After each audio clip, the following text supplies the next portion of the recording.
You're listening to or watching the Talk with Your Mouth Full podcast, a podcast series that features real conversations with real families about mental health and substance use disorders. This episode features a discussion of family values, strategies for discussing difficult or awkward topics, and the influence of media on developing minds. This episode was graciously filmed on location at Ziree Thai in Delray Beach, Florida. We thank Ziree for their incredible food and eagerness to sponsor an episode. We encourage you to check them out if you're ever in the area. Thank you. Do we need a minute to look over the menu, or do we know what we want? We know. I think you have a sushi bowl, right? Yes. Just, we'll chow it down. That's why everybody's hungry. The sushi looks great here. And can I please have chicken fried rice? I'm gonna have the green curry chicken with white rice. Thank you so Thank much. you. Thank you. I'm Teresa. I'm the program director at LSIS. I'm a licensed marriage and family therapist, and I've been doing this for far longer than I care to admit, but it's 20 years. So let's just go around the table. If you girls could tell us age and what grade you're in, that would be great. I'm Juliet. I'm 12 years old, and I'm in 6th grade. I'm Annalise. I'm 16 years old, and I'm in 10th grade. I'm Genevieve. I'm 13 years old, and I'm in 8th grade. I'm Dad. I'm 58 years old, and I have 5 children.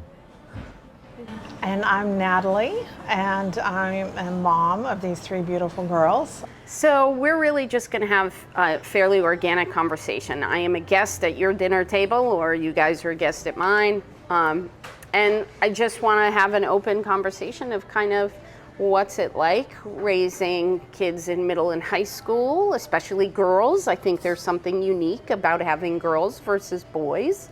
What's it like for Dad to be the only guy in the house? I'd love to get that perspective because my dad was also the only guy in the house. And then just kind of get a handle on how you guys talk to one another about stress or peers or concerns or things like that. So, but really, let's just relax and enjoy our time. You just had a birthday, so you're still at 15, 16. That's great. It's hard to remember. I'm pretty sure I'm still 24. Sweet 16. Yeah. Every once in a while, I trip that up myself. Is she having a party? No party. No party. Some practice. She was, You got a guitar. I got a guitar. Yeah. Yeah, you got a guitar. Oh, and she was asked if she wanted to. I just want you to know that was, she just didn't want to. It's not Declined true. Yeah. the party. Declined the party. No, I'm just kidding. I didn't want a party. Just hang out with my friends. so I think it's great having 3 girls to talk about this subject because I usually drive them to school every morning. That's where I usually get most of my information. Oh, yeah.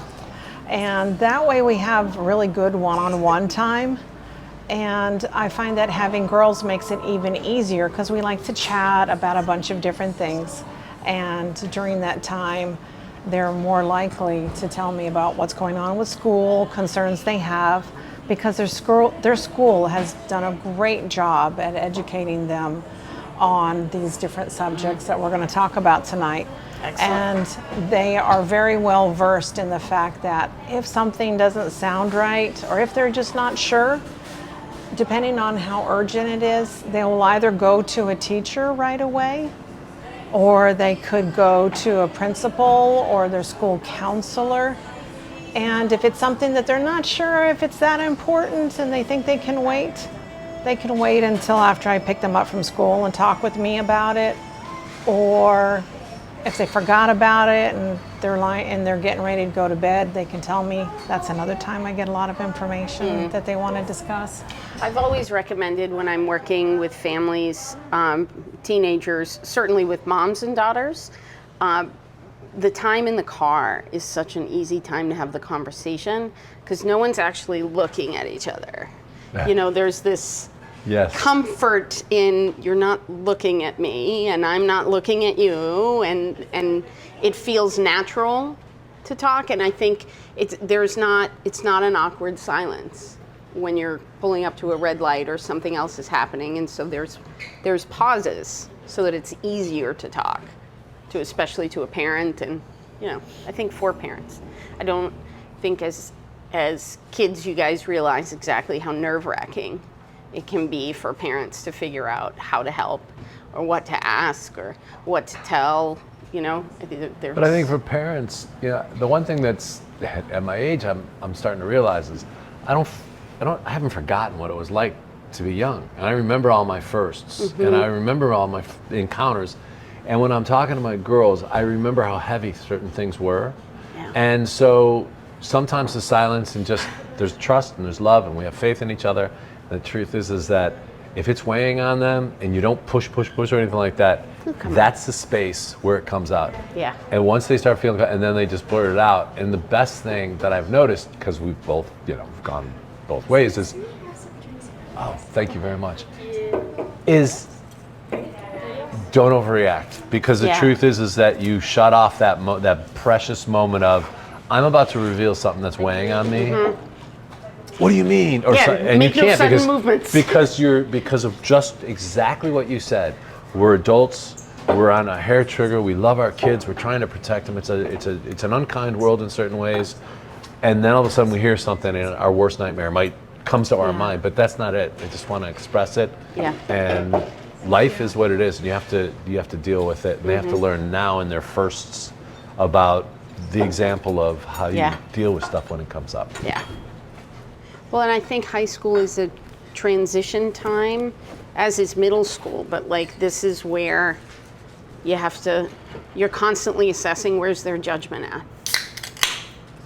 You know, what's the decisions I can leave for them, and which ones do I feel I need to intervene, right? What's the one thing I always say to you guys when I leave you? Make good choices. There you go. Be good girls. God bless. My dad always used to say, and you say it in Portuguese, juiz na cabeça, which is use good judgment. Use good judgment every day, all the time. That's what he would say. They're your every time. choices. Exactly. And that's at the point you learn that's the most important thing. It's one of the best things anyone's ever said to me. How do you guys feel about, like, do your parents give you enough, like, do you feel like they leave you enough room to make your own decisions? I think they do, and if you feel like, I think we make a lot of our decisions, not necessarily on our own, like we make decisions every day, but if there's like bigger decisions, I'll usually talk to my parents about it, and they always give me the room to make my own decision, but they like kind of guide me to. Yeah. If you're like not sure. Yeah. Who do you go to, mom or dad? Don't do this. One of them's gonna get mad. Are they really? Yeah. No. Usually my mom, because when we're driving to school, like. Well, yeah, she's got that window of time. Yeah. Poor dad. Oh no, I go to my dad. Doesn't bother me at all. Doesn't bother me at all. I come from 5 as well, but it was all brothers. I was the youngest of 5. So I know boys really well. So I'm Little little fish out of water hypercritical. here. Well, no, the girls love their dad, and I love my daughters. And the thing is that we've got phenomenal relationships. But you know what I mean. I also know what they're going up against. You know, the enemy is not boys. I mean, boys are just the opposite sex. Yes. But I have all these beautiful daughters and stuff, and Beautiful I teenage just girls. I have to deal with that and talk to them. Yeah, there's a certain patriarchy we all have to navigate and figure out our way through. Right. And the world isn't, it's a scary place to send off young, beautiful teenage girls. But I say it all the time. You make good choices. No, and the thing is, you are the prize, and never lower your value system or yourselves, because I don't want anybody doing that. People are looking for that little kink in the armor, and the truth is you gotta represent for yourself, your values, and also for your family. So this is why they go. And that's that. Okay. The girls are like, move on. So tell me about your school. Like, is it a big school? Do you have a lot of kids in your class? It's a pretty small school. The middle school is smaller than the high school, but there's like 100 people in a grade. Oh, okay. That's still a good size. Yeah. It's kind of in the middle. I mean, there's two campuses. One campus is pre-K through senior year of high school, and then So you have one campus that goes pre-K through high school. and then the one we go to, I mean, Yeah? us two, is pre-K through 8th grade. Oh, okay. So I see that sometimes in some public schools. There's the K through 5 elementary setup, and then there's the K through 8.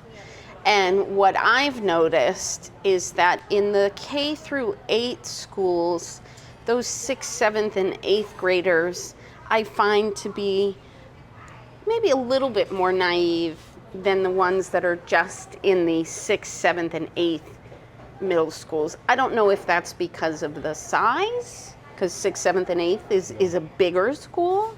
I like to think that you have those 3 years where you're the big fish in the pond.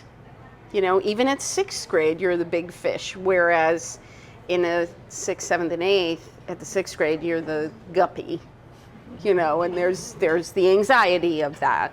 I totally agree with that. And the truth is that leadership years, it's the shared resources and the interaction with the younger kids that puts you on track to where you are becoming a young adult, and your role models, if they're good role models, are trying to project to these kids, because these guys love interacting with little kids, and they think that they're the adult. Yeah, and they like that idea. That leadership role. And I think that's a great part of growing up. Thank you. Is that idea of I'm setting an example and I'm representing for what an older, the right way for an older person to deal with a younger person, and they will model that.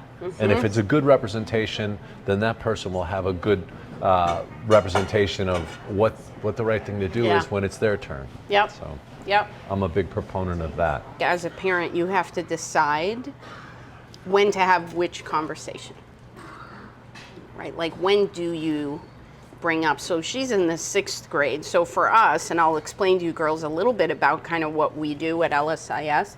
So we go to schools, and our philosophy is that if we give kids credible information from credible sources, they can make good decisions.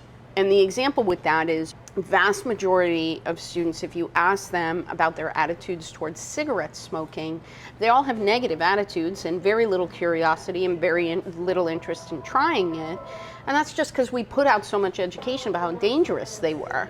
So once they knew cigarette smoking was bad for you, we saw a generation of kids just pass on, this isn't good. Right. And so now, of course, we have the vapes, so those are causing their own set of issues.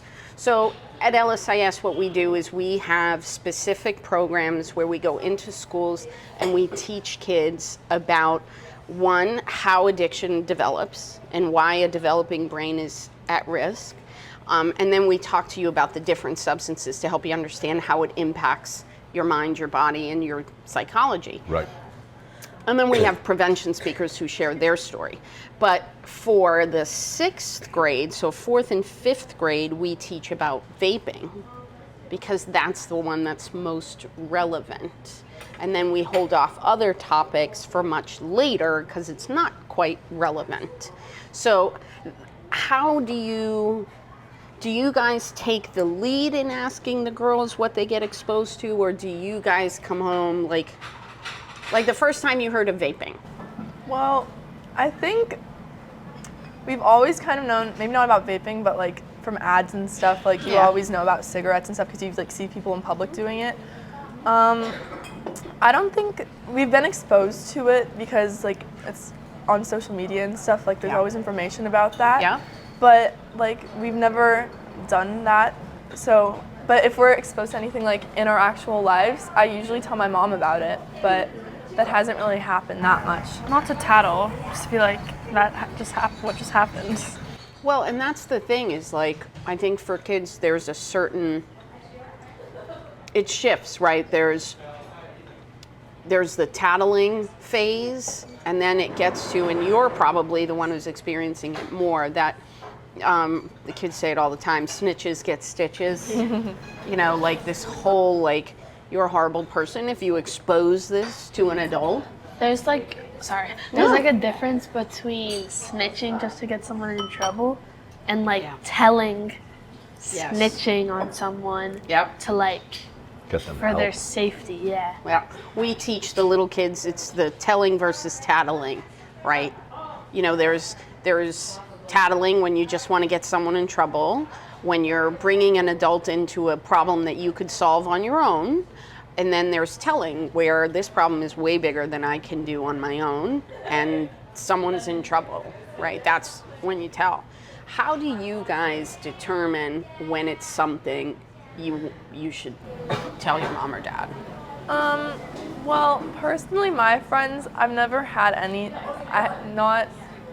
I really haven't had something where it was like a really big issue that I felt like I really needed my parents' help. But like middle school drama sometimes, like I experience it with my friends, so I'll try to help them through it. But if it gets to the point where I feel like it needs to be something that has to be like reported to the office or something, I tell my mom about it, and then we like try to figure out solutions with my friends. And then if that doesn't work, then we go to the office and we like. Does mom help you and your friend find the solution, or do you and mom brainstorm how you can go back and help your friend? Kind of both. It's so scary. How do you determine when you're going to intervene with the school? Yeah. And the parents. Oh yeah, that too. Yeah, we call the parents. If they're You a talk parent, to them. yeah. And If- sometimes you don't yeah. get a good response. Yeah. They run away from it as Yeah. much as anything. And it's, you know, the whole point is yes. Thank you. I have another misos. It's for you. It's for you. I think if we know the parents and we feel comfortable talking with them, we'll always do that first. Yeah. But sometimes if there are parents that we just don't know how they would respond, or if we don't know them at all, and we think it's really important, then we would reach out to the school counselor. Yeah. But that hasn't happened very often. Most of the time we're able to just talk about it amongst our family. Sometimes I'll go and get advice from my husband, or even talk to the other girls and try to put it all in perspective, and we kind of bounce things around. And sometimes then, you know, I don't make the right decisions. Like that happens sometimes, and I have to come back after talking with my husband and say, you know, thought about it again, and maybe this would be a different approach. Yeah. And so very rarely do we need to go to the school. Yeah, very I think rarely. that I come from a really big family. Well, I have a big family.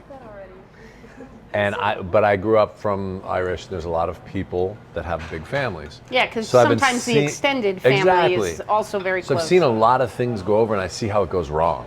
Yeah.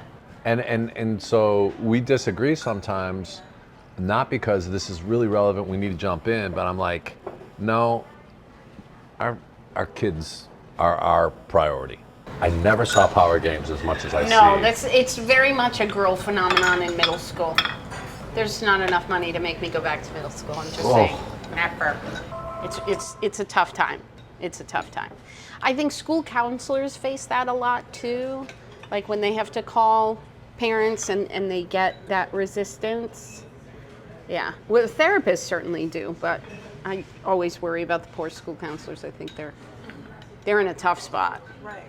Today we did presentations for about 800 students just today. So Friday I was at a middle school and we did presentations for 600 students. I was there for 600 students. And I always talk about, like, where do you go when you're at school to get help? Right? Because I think that's kind of what we're talking about here is, what does asking for help look like? Where do you go? Because there's a certain point, and I would imagine for you, like this is probably at 16, you're a sophomore? So I think that is the hard time to figure out, you know, do I stay here with me or do I have to ask for help? What would you do if you were at school and you heard something really, really like potentially dangerous? I don't think the first thing I would do was go to the office, because I wouldn't want to make a big deal out of nothing. So sometimes I usually, if something like that happens, I usually talk to you about it and just ask you. And there have been a few times where I kind of over-dramatize stuff in my head. And Over-dramatize. Well, what else could you do if I wasn't there with you and you really believe something not good was happening and if you I needed thought it to was help an someone? actually dangerous situation, then I would tell the office. Or, Talk to the person if I was close with them. okay, or Okay, we're not looking, it's not a pop quiz, girls. Mom's literally just trying to get an idea of how you guys decide, right? And if the answer is no, Mom, I'm not gonna come to you for a while. I'm gonna do these things first. I think that's valuable info. It's Yes. not ideal. I feel like it depends on the situation because sometimes I feel like if it's not too big, I feel like we can handle it on our own. Yeah. what if it's a really big problem and you really believe something bad is going to happen? Like what? You could Like, go what's to the your teacher. non-negotiables? That you like, oh shoot, now I definitely have to tell an adult. I usually talk to my mom. Or, what else could you do? If you were at school, just a safe person, who would a safe person be? An adult Probably- that you could go talk to in confidence. Counselor? Or My history teacher. your teacher. Last year. Or just a I've never loved teacher. talked to him. my teacher about stuff like that. Because I think it varies from kid to kid and school to school, right? So like sometimes I've had kids say it's the coach. I've had people say it's the janitor, right? Like because that just happens to be the person they talk to. I don't know. Maybe they Trust. get locked out of their locker more often, and that's who they need all the time. It's trust and It's a matter of comfort. rapport and trust, and Yeah. who you know is, you get that feeling. There's Yeah. a vibe. yeah, I mean, I really love my teachers, but I feel like if I tell them about that, then they would just tell the office anyways. They don't usually do stuff about it. They just tell the guidance counselor. So it's just Well, that's fine, just as long as you're telling a safe adult Yeah. so that they can help decide, Got a napkin. right? They can help you sort it out and keep everyone safe. So then maybe this isn't an issue among the three of you because it looks, I mean, they're very close in age. And so, Martin, you had siblings. And Natalie, did you have siblings too? I had a younger brother. One younger brother. So I had an older sister. And we have prevention speakers. So these are people in recovery who go in and share their story. And part of, for at least a couple of them, part of their story is having looked up to their siblings and wanting to emulate them. And, if you've got a sibling who's really on track and has good judgment and good values, that's great, but that's not always Right. the way it goes. In this dynamic right here, she's the most tied in emotionally intelligence. She's the one who watches every episode of Friends like 5 times each. She just literally understands a lot of stuff about social and everything like that. Yeah. And these guys do. I don't say it too much, but they do look, because she knows style, she knows cadence, music, all these plugged things. in. Yeah, she's very, very plugged in and hip and all these things. And so her advice, but sometimes I get a little worried about it because where's her advice coming from? It's coming from the writers of. And, just look at the way that you see that. She said, me? Wait a minute. Just saying. You're Where very do dramatic. you go for help? Like, where do you go to get advice? my mom. Or I go to my friends. I don't think Yeah. I'm supposed to say that because No, that's okay. I've told them stuff I've heard sometimes, and I guess that would be called spreading rumors. But I have good friends, so we give each other advice. So that's usually actually the first person I talk to. Yeah, you my check. friends. Well, and that sort of developmentally, that's appropriate, right? This is the age where that's going to happen. Your first place is with your friends. I feel sorry. No, you go ahead. I feel like friends, I do that, but like I feel like sometimes their advice they give is like Terrible. yeah. Sometimes it's like I don't know the word, like bias maybe. They either just want to get them in trouble, or like if they like them, they don't want them, or like, I don't know, maybe they're not, because they haven't really experienced as much as like my mom. I don't know. We've actually been talking, I've been talking to her and to you. My first memories of friendship come from 6th grade. But that is a fundamental gender difference, actually. So that is common among boys. Girls are different. I know. Girls have, I know. yes, as you've come to see. But middle school is the time where research shows that girls, this is when girls start kind of competing with one another. Yeah.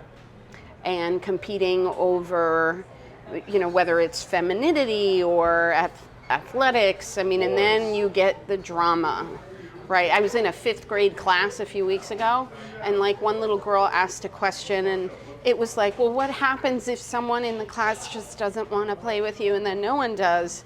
And I was like, oh, this is a problem. And then another girl goes, what if you just don't like that person? I was like, okay. I'm like, Smackdown. What is happening? And like one little kid goes, it's 5th grade, we got a lot of drama. Yeah. And I was like, wow. But I think for girls, that's what happens, right? Oh, and the social part of being is that not only like when we were younger, they have social media and all this context and flow and rhythm and words and stuff, and it fills them up, and you see it regurgitated all the time. And it's so sophisticated. It's like an episode sometimes of a show, and it's like, I don't know if that's right or wrong. But it's so congruent. Mm-hmm. Like, you know what, and that's why they're doing it, because they're putting themselves in a little bit of a modeling something that seemed really cool at the moment, and now that's what's becoming them.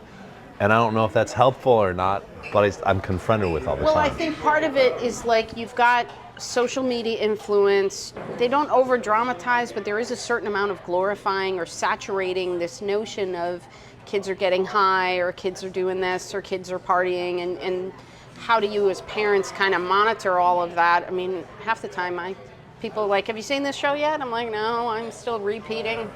Well, and also it's in contrast to the values sometimes that I grew up with. I've always been confronted with different things, and sometimes I coalesced into like, yeah, it's okay, I'm okay with it. But it was me growing into it rather than these voices coming at and congruently saying, this is this.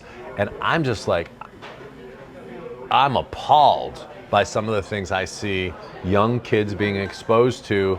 And it's not just some kids. The worst end of it is, the worst case is her watching somebody post stuff about a 6th grader committing suicide. I want to see you watch.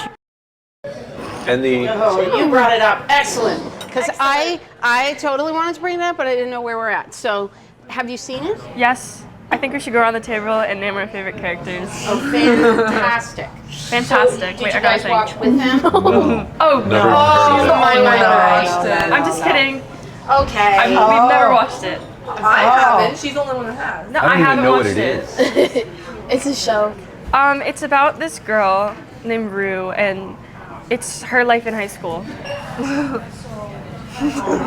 And who's your favorite character on that show? Tell us about the show. So I'm going to help you out. Honestly, Cassie's sister. Okay. What's her name? I'm going to help you out. Okay, thank you.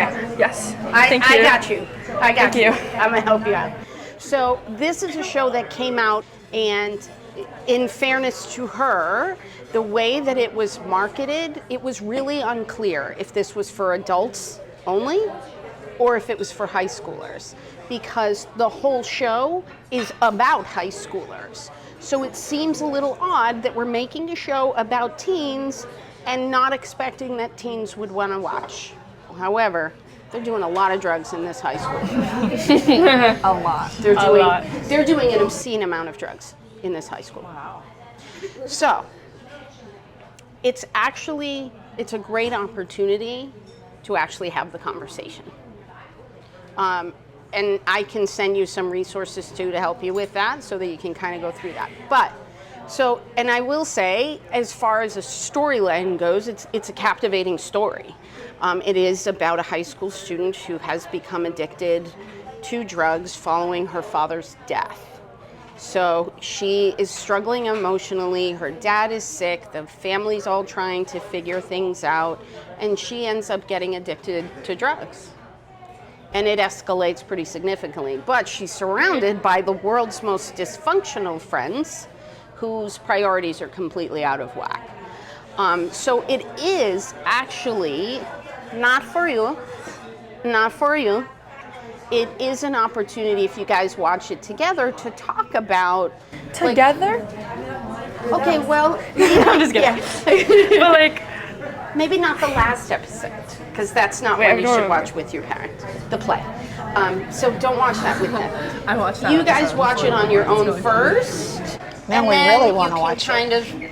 You can kind of come back and like find out from her, like, what are the characters that she's horrified by? Because I'm sure Nate there are Jacobs. Wait, is that his name? Nate. Okay, she knows enough. Oh, so you do know the I show. haven't watched it, but it was like. said you watched the last show. No, I watched the Last last episode of the second season because that isn't where all the drugs were. It was like a play. It was like really funny because it was just a bunch of girls like chasing each other. Thank you. So I just want to say at this, because this is a learning moment for me. Yeah. Jeez Louise. I hate all this stuff. I really do. And I the first time, they won't know it, and I hope they never watch it. It was actually a very good movie. It was. Oh yeah. And I remember how told us to watch it. drawn. I did not. No. What is it You know about? why? Because when I came away from it, I was a really, really hard time in my life and stuff like that. And I remember going over, and I came to a realization because I really thought and I had to explain.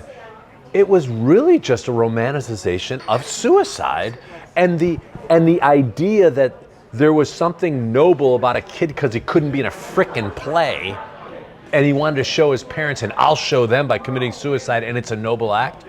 I was floored at what people were selling me at that time. And I was like, I have to protect my kids from this. Because you know what? These people that are writing this are looking for effect and draw. It is all just bait to get them to watch. And it's worse today. This show is definitely mature content, but it is an opportunity to learn about her judgment and learn about her values in contrast to what's on there. Because this is really, when I listen to the stories of our prevention speakers, one of the themes that's all the way across the board is they talk about how their attitudes towards alcohol and marijuana all shifted based on how their friends' values shifted. Right. You know, and so it's important to kind of, I think I often guide people with, rather than, you know, I think we shelter our kids for as long as we humanly can. And when you can't, you want to help them navigate that transition in these questionable values. I mean, you will be horrified at the behavior of the kids on this show, and you want to learn which ones she's also horrified by. You also want to be able to tell them, like, look, I recognize that is insane. I mean, I don't know any high school that's in the condition of that. I think it's insane. But it's worth having the conversation. What surprised you in the show the most? I'm surprised. Well, I was surprised with Cassie. She's the blonde one. Yeah. What surprised you about Cassie? What surprised you? Because she's crazy. I don't remember. I kind of watched it a long time ago. Yeah, it's been a while. They're going to come out with another season, and there'll be a resurgence of their behavior, right? Of all the behavior of the kids on the show. What was the stuff that you?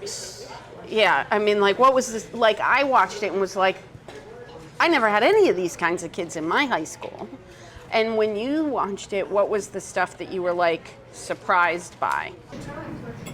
Their outfits, I was surprised. Like, Yeah. That's what surprised you the most? Oh no, that is a valid answer. That is a valid Oh yeah, answer. there's like no dress code at this school. I remember I've seen, like clips of it. like the best part of that show is like the part where like Cassie woke up at 4 a.m. every morning, and then on TikTok there would be like the sound, like, oh, you probably don't know what I'm talking about. Yeah, I don't but remember. That was my favorite. I don't think it's good that that was the most surprising part of the show to you. I don't know. What is the most surprising part of the show to you? I haven't watched it, but I know, like, my friends I haven't watched it, but My friends watched it in 6th grade, and they would like tell everyone about it because it was like traumatizing. Like there are scenes where there's like a locker room full of boys with their ding dongs out. oh wait, I don't remember this part. I'm Like glad. I said, you should watch it. I will help you if you want to have this conversation after you've seen it. Family movie night. No, I think mom and dad should watch it so they can have their own emotional reaction first. Okay. And you can be sheltered from that reaction. Sorry. It is a great kickoff to, you know, all right, you guys got to tell me what are you thinking so that you can get a sense of it. When I do our parent presentation,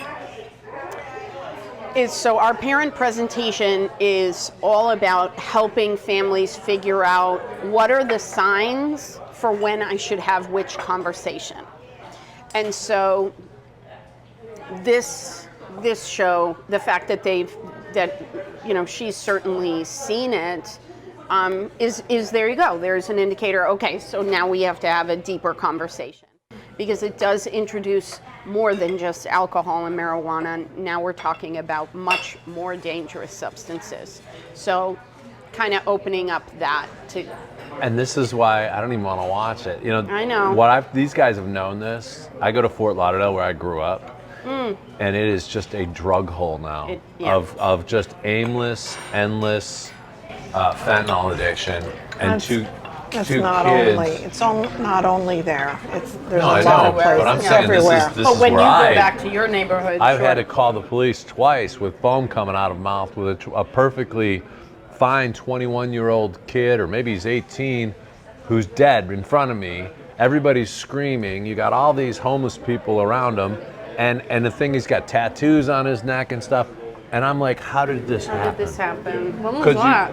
It's happened twice. I was waiting for her for a swim, and what's the name of the bread place that we go to? They have 3 schools really close, and a lot of parents go there while they wait for olders and stuff. And I was waiting for her for a swim. All of a sudden, everybody screams and ran back. I thought it was a gun or something, and I ran towards it because obviously there was all these kids and moms. So I ran over it and I found this boy who had just died of fentanyl. And what would you guys do if you saw somebody that was on the floor looking like they had a seizure? No. If it's 911 or go to like Call 911. find someone. Right. if it's like really, I don't really know. And if it looks like it's somebody who's like vomiting, you can turn them on their side, but that's about as much as you should do as a child, I think. I feel like that- if they're not harming And call anyone, 911. if I was on my own at this age, I would probably just. Dude, what? Wait, I'm so confused. If you saw someone dying in the street. Oh, then I would call 911. I would call 911. Oh, wait, I didn't understand. Get to a safe place, call 911. Find an adult. Right. You can always try to turn them on their side if they look like they're Yeah. vomiting. You don't even need to do But that. you Just get don't- an adult to do that and tell them that if it's a drug overdose, you need Narcan really quick. And that's what I called for because it's the only way to save them. Twice this has happened Twice. in Fort Lauderdale. Yeah. Wow. Not at the same place. Once was down by Los Olas. There's just all these zombies walking around. And you're like, these kids are not that far away from being somewhere like kids growing up. Yeah. And where did they get access to the tools to actually self-destruct, which is really what this is, in such a huge way? And I have to think that if they didn't have proper guidance from parents, church, community, neighbors, then they find it online and they find it in movies and stuff, and they try and transfer what that is to create something. And I don't even watch TV anymore. I just don't. I can't. I just keep watching reruns of old shows too. Well, I have a question because I've heard people talk about it, and I had no idea what it was Yeah. about, and it didn't sound like it would be something to interest me, but I didn't know it had all this content. Yeah. So how do you get your children to kind of come to you and talk to you about these things that they're seeing or hearing when you don't really know what to look out for? So I think it's one of those things where, as adults, I think we're expecting too much if we think they're going to come to us and tell us they're watching something that's a little, forbidden. I think we're expecting too much. I think where we stand a chance is when you finally learn of something that's controversial or questionable, you check in and you just say, hey, here's what I heard, right? Have you heard of it? And, please let me know truthfully, have you seen it? Okay, tell me, and then, all right, I'll watch it too, and then we'll talk, right? So she was never going to come and tell you. Honestly, it just slipped. Yeah, Poor thing. sorry. No, thank you. That's okay. Because I've written worksheets for teach. I mean, I'm sure a lot of kids at your school have been watching, and that's the reality, right? And so it is one of those things you don't feel like you can go home and tell your parents because they're going to be upset and say you're not allowed to watch that, and you're like, yeah, okay, whatever, I can still see it, and then the conversation gets shut down. And that's not what you want, right? It's much better to talk to mom about, these are like, who in the show would you be friends with? Because here's the thing I would want to know. Would you help Rue? Or would you say, I can't be friends with her?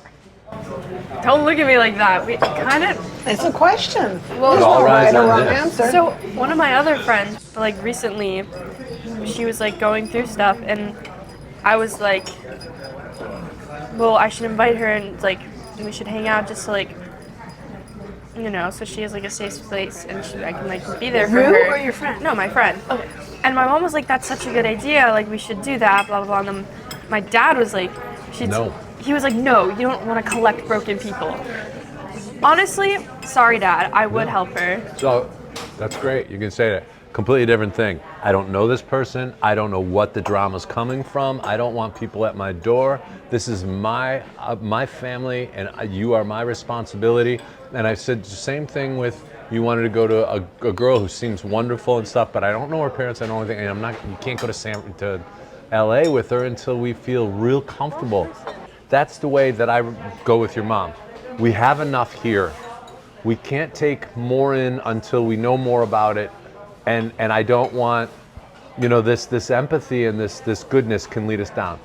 I have a different situation, and it has to come up right now because of what we're talking about. Sure. I am the youngest of 5. Yeah. I come from a very broken home. Incredibly, all my brothers are dead from drug and alcohol. My sister and I are the only ones basically alive. So I was sent away to a boarding school, and then there was other reasons why other kids were there. So I have a lot of first-hand touch and reference to the destructive nature. And if you want to help people, you can't help them until you truly know who they are. We can be nice, you can be nurturing, you can bring them, we can do it. But it's like, let's get in and adopt this person and make it our thing.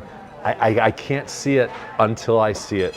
So, all right, so that really brings up so how much do you guys know about what Dad's family was like growing up? He's lost his siblings. We know. Okay. Yeah. So Dad is bringing up a really good point, right? How do you know when to help and when you have to distance yourself, right? Because one of the things you see is everyone who keeps trying to help her in that show is failing miserably. She doesn't want it. And she's hurting everyone who keeps trying to help her. And yet you want to be helpful. What do you see as being the thing that would be helpful, right? Because that's what Dad's trying to figure out. How can I help them be empathic and helpful without losing themselves? Well, What do you think? Ooh, I think in middle school, people can be dramatic sometimes. Yes. Just developing minds or whatever. So I've had a few friends that I'm not really close with, but they're they don't have a lot of social boundaries, and they'll just kind of bring stuff up that's sounds really dark, and I'm like, okay, I don't know you that well, so I'm not gonna I can give you advice and try to help you, and I can listen to you, but there's not a lot I can do because I don't really Okay. So Adopting a I'll little of listen. Dad's I'll listen philosophy. to them talk to me, and I'll if I really think it's serious, I'll try to get them help. But if I don't really know them, then Okay, so you've got a little bit of Dad's philosophy. You know, I have to get to know the person enough to know what to do to help. Okay, so what do you think? I think you don't know what, like, you never know what anyone's going through. So just be nice to them. I don't want to have to get to know them in order to be helpful. Well, but when would you see I can't help anymore? Like, how do you decide? You know, we have a speaker who on Friday was just sharing with his middle school class that, you know, he never wanted to use drugs. He would say, I'm not going to use drugs. I'm just not going to. And then as he got older, his friends started to act like drugs and alcohol weren't a big deal. And at first he was really uncomfortable, like trying to tell them, like, you shouldn't do that. And then after a while, he realized he was the only one saying that. But I feel like on social media, at least for me, I know it's different for like other people, of course, but I feel like no one's in. I feel like there's more people discouraging people from like drugs and alcohol, because I actually see that a lot of people discouraging people, like people that don't drink and smoke. They're like looking up to them. Oh, that's good to hear. Yeah, but I feel Reassuring. Yeah. But like I have some friends from swim that go to other schools, and like I do hear stuff like that. Yeah. But I mean, I feel like obviously most of the world is telling like kids and stuff like don't do drugs, don't give into peer pressure, don't like stuff like that, and it's like it's not that easy. Like I've never done anything like that, but like when I'm younger and you get like the guidance counselor comes into your room, she's like, it's not good to exclude people, it's not good to be mean to people, like never do that. And you're like, I'll never be mean to anyone, you know, like I'm gonna be inclusive of everyone. And you can say it, but it's kind of like as you get older, you don't really mean to, but like sometimes like you just do. And then as you get older, like there can be situations where like peer pressure, you're always like, don't give in to peer pressure, but if all of your friends are doing it and they're all like making fun of you for not doing it, then it feels like your world's gonna end if they don't like you. Because the truth is, adults are telling you don't do drugs. It's not always your I've never peers. done drugs, by the way. That's just Yeah. I'm not using drugs. So that's where you have to kind of look at this. So when we talk about this shift in friends, right, and talking about the shift in values, right? So our speaker shared at this point of his life, he never wanted to do drugs. Neither did his friends. Then they got a little older, and now some of his friends, their value system shifted a little, and now alcohol was, you know, I guess it's not that big of a deal, and now he has to decide, right? He's got to make a decision here. Am I going to stand by that? Am I going to evolve, right? He chose to evolve into what his friends valued. And then the next thing you know, he gets to the next phase of, okay, so over here we thought it wasn't a big deal, but over here now we're thinking of using, right? We're thinking of getting together and drinking. So over here the decision was, do I still not want to do it? Yes, I still don't want to do it, but it's not that big of a deal. Now over here, okay, it's not that big of a deal and maybe we want to try it, right? It keeps changing because he has to keep making a decision. So there is a phenomenon called decision fatigue. And decision fatigue is, they did research, and what they found was the more you have to make a decision about, let's say it's the same issue, drugs and alcohol, right? The more you have to decide, I'm not going to do drugs. The more times you have to decide yes or no to drugs, the longer you do that, the more you have to make that decision, you get tired and it gets easier to make the wrong decision because you're just exhausted from doing it, right? So it's a matter of looking at that, and then part of how that happens is when you don't evolve your friend group to match your value system, and instead you adjust your value system to your friend group, right? And then that becomes the problem, which is what you see in the show, right? They adjust their value system to their friend group. So I'll give you a little trivia. So in 1994, you remember the episode where Chandler he admits to his friends he's a smoker, Yeah. and they all make fun of him? I mean, I'm pretty sure not to. It's like he was always a smoker, and then he quit, and then he started like smoking again. And they were just trying to get him to quit. And the friends were trying to get him to quit, and so they treated him like a social pariah, right? Yeah. Well, it turns out when they aired that show, kids' attitudes towards cigarettes made a massive dip, and it became more negative. That was a pivotal time. Yeah, that one show made such a difference to changing teen attitudes. There's this, I asked Jimmy, there's this person named, he's famous on like YouTube and TikTok and social media. Of course he is. Come on, Dad, you gotta stay with it. And all my friends know who he is. Yeah. And his big thing is like, excuse my language, he's saying frick vape, and he has merch for it, and I see all these people wearing it. Okay, so we have a social media influencer that's doing a positive influence. Yes. That's good to hear. That's it. See, Dad, it's okay.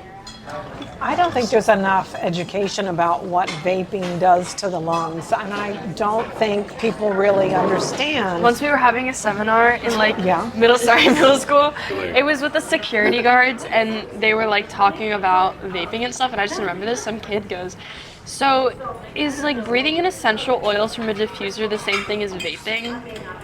And she said yes. Wait, I do So that though. I just wanted to It's tell you nicotine that. that gives you the buzz. Well, no, I just Yeah. like sometimes I have It's a a stimulant. humidifier and I like. Yeah, like But if it's you just like no, he literally said like, what if I Trying to eat the just stand smell? next to my diffuser and breathe So it? here's the fundamental difference, is that the diffuser doesn't contain the addictive substance. So yes, doing that isn't good for you. But you could do that one day and then never do it again. Yeah, what? But if you're vaping with nicotine, then you end up absorbing the chemical that now makes you do it repeatedly, over and over and over again. Vaping actually is like a catalyst for a much deeper nicotine high. And nicotine's not like an alcohol high or anything like that, but it's extremely addictive. Very addictive. So then, all right, so let's open this up and have you guys ask Mom and Dad questions. What? It's my favorite time. Oh, come Dad, on. have you ever done drugs? I have. What made you want to ask that? You asked if we could ask questions. But why is that the question you chose? Because I don't know, like they've just been telling. They always tell.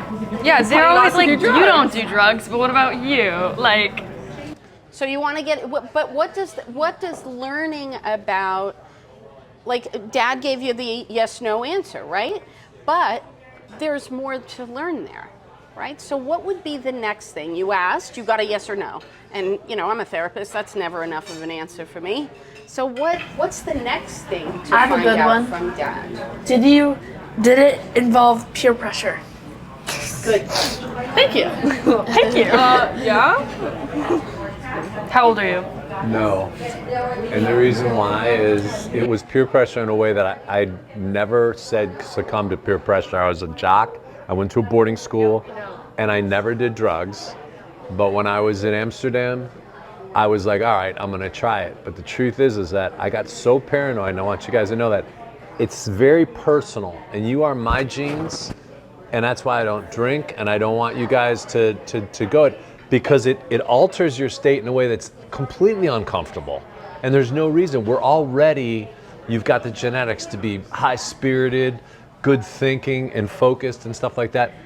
To go into any drug to change your balance, to run away from what you already have, it's a terrible thing, and it causes despondency, at least with our family, and I've seen it with my family. You don't need that.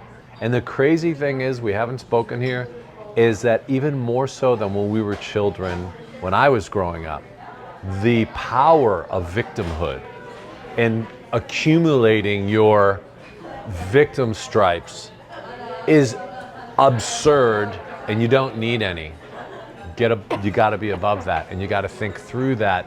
So people do all this self-destructive stuff just so they can have a story about the hardships that they've gone through. And I don't ever want to see my children go through that because there's no reason for it. And I tell people very emphatically, yes, I did, so that I can get to the part there. It does nothing. All it does is change your state, allows you to, same thing with alcohol, allows you to run away, and it's something that'll hook you in a way that you just keep going back to, and it's just creates despondency and depression. I think what you brought up too is like just the family genetics. Yeah. Like the importance of them really understanding the vulnerability of that. Now, the fact I'll tell you guys is that the younger someone is when they first try a substance, the more likely they are to develop an addiction.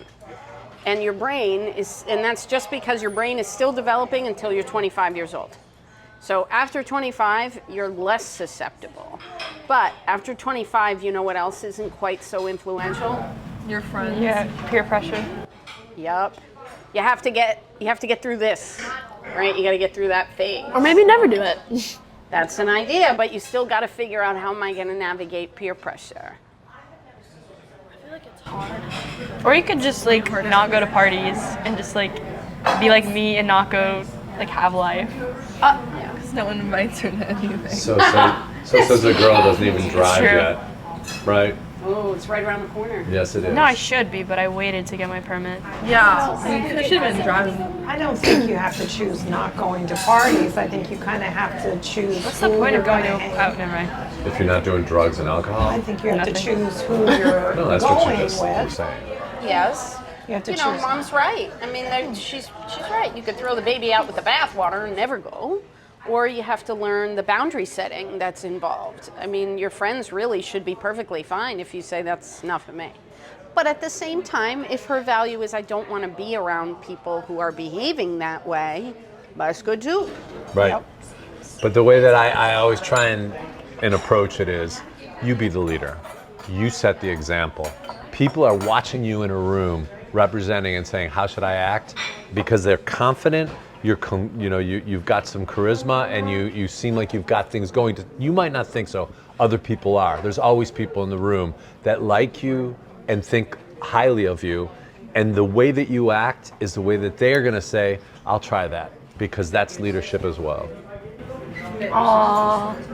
I don't know, like, because I've only seen like dramatic high school movies. Yes. But I feel like parties, everyone says they're so fun, but Yeah, they're I like, mean, I feel like The truth is, I'll be honest with you, and I can certainly share my own personal experience. Sometimes those parties are scary. yeah, they seem scary.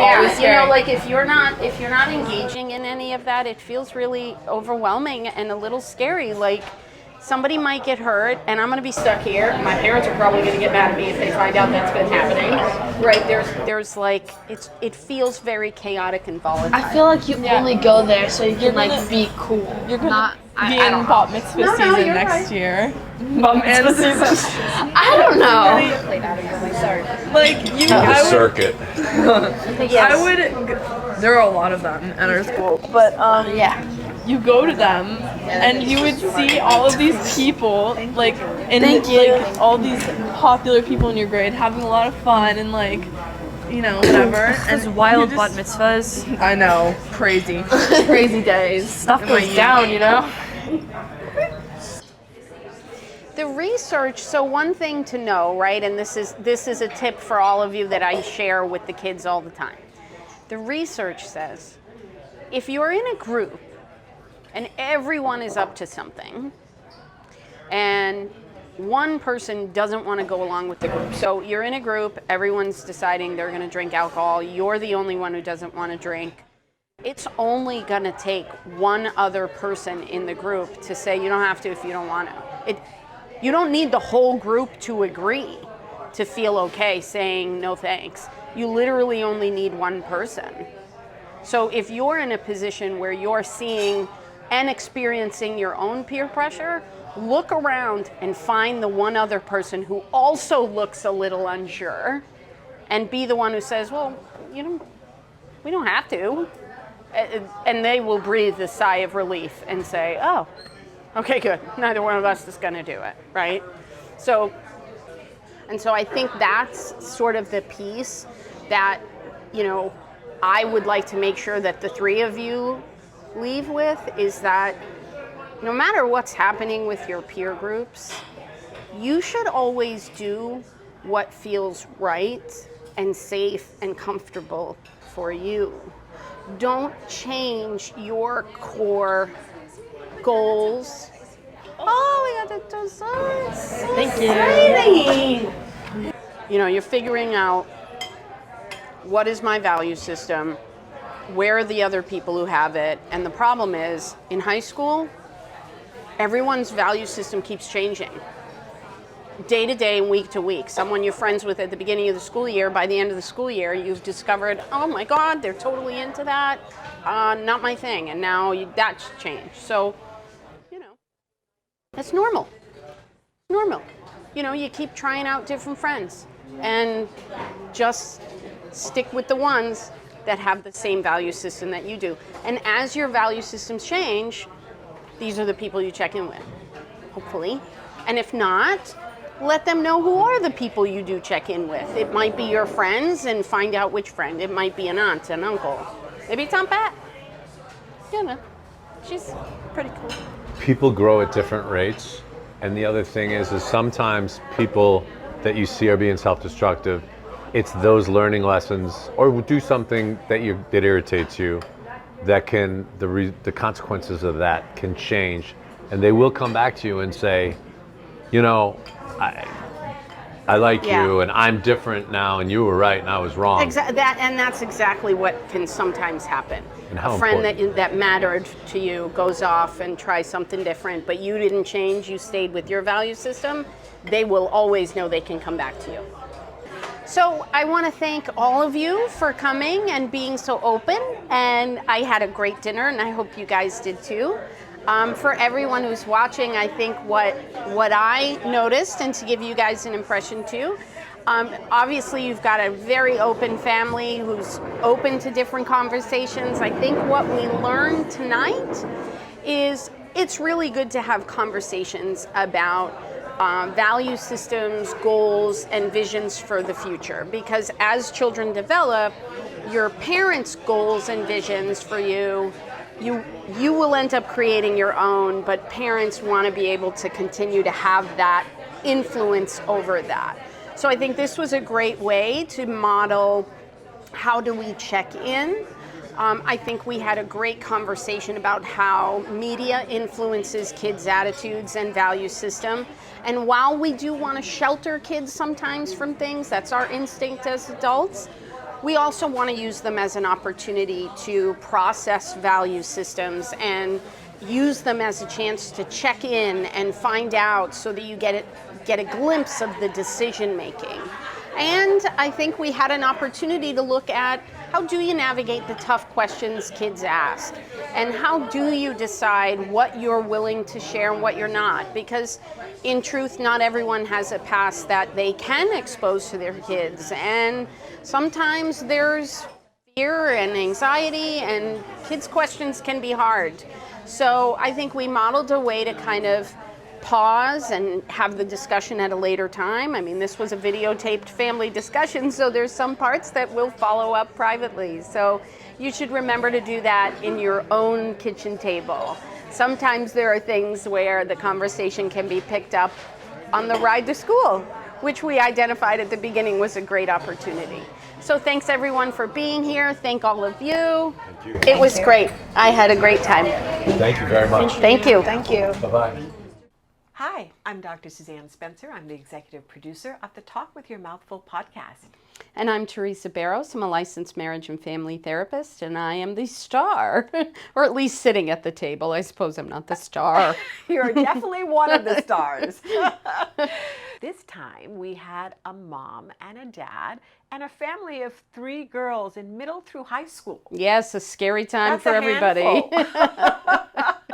Definitely. I think about a dad being in the house with 3 women. Yeah, that's a lot of girls. That's a lot of girls. Yeah, and he said he had come from a family of all boys. That was interesting, yeah. wasn't it? So his experience growing up would have been totally opposite. The situations and experiences that he likely had to encounter in a Yep. home full of boys. Yep, night and day. Night and day. So what did you think of this one? A lot of the talk was centered around family values.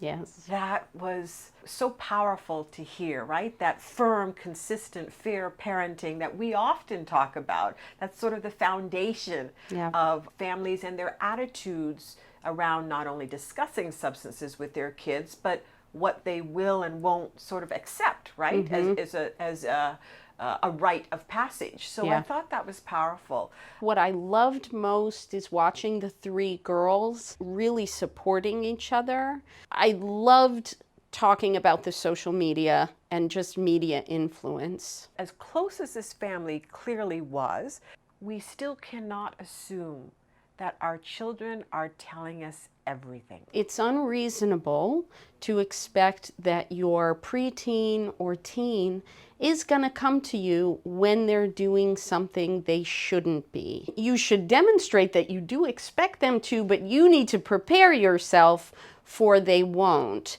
When the parents became aware that their daughter was watching something that really isn't appropriate for a child to be watching, and how do you handle that in a way that says, yes, I'm willing to hear, and by the way, we're going to talk about our value system. And their value system is either influenced primarily by the family or peers. And of course, as parents, you want it to be you, but you have to find the balance. And I love seeing Dad so involved. Dad was right in there as part and played a huge role in having these sensitive topic conversations with his children. I think this is a powerful episode to see collaborative parenting. Thank you for watching the Talk with Your Mouth Full podcast.